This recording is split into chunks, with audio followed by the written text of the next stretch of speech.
So, church is off to a busy start with plenty of things for us to do.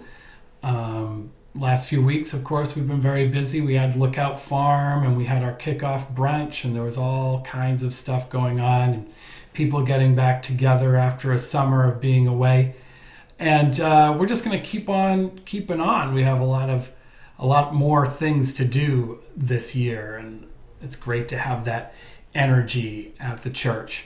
This weekend, for example, we have a bunch of things going on. On Saturday at 1 p.m., a bunch of us are going to go over to the Old Manse in Concord, and we're going to see a walking play called Nature, which is going to be about Ralph Waldo Emerson, Henry David Thoreau, about transcendentalism in general. So if that's something that you might be interested in, we would love to see you. There are still a few tickets left, and if you want to get one of those, you should contact the office and let them know you're interested.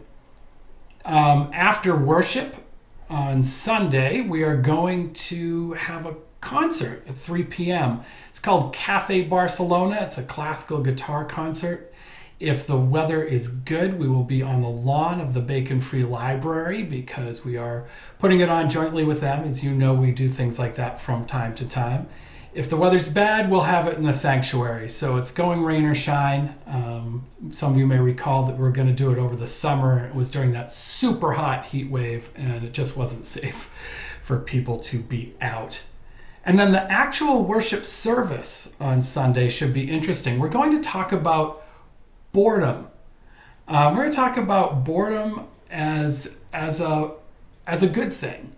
When we're bored, sometimes our minds go in other directions. We focus on things that we're not usually interested in focusing on.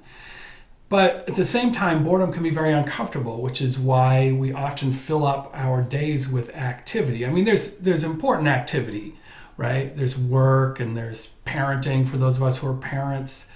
There's studying if we're in school. But at the same time, there are times when we just fill up the time because our brains don't know what to do with themselves. All that time we spend on our phone and we get on our kids about. But of course we do it too. And it's not so good for us either.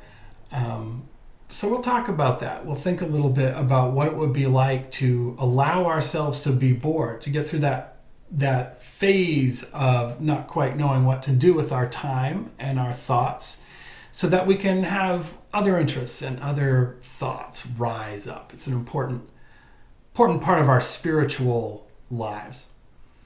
So I have a reading for you, which kind of fits the topic. It is from the book of Ecclesiastes. It's the way Ecclesiastes opens, actually, and there's going to be a word that I'm still learning how to pronounce.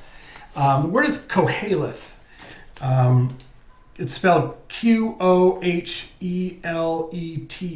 Koheleth, and it's another name for the book of Ecclesiastes and another name for the writer of Ecclesiastes, who we don't really know much about, but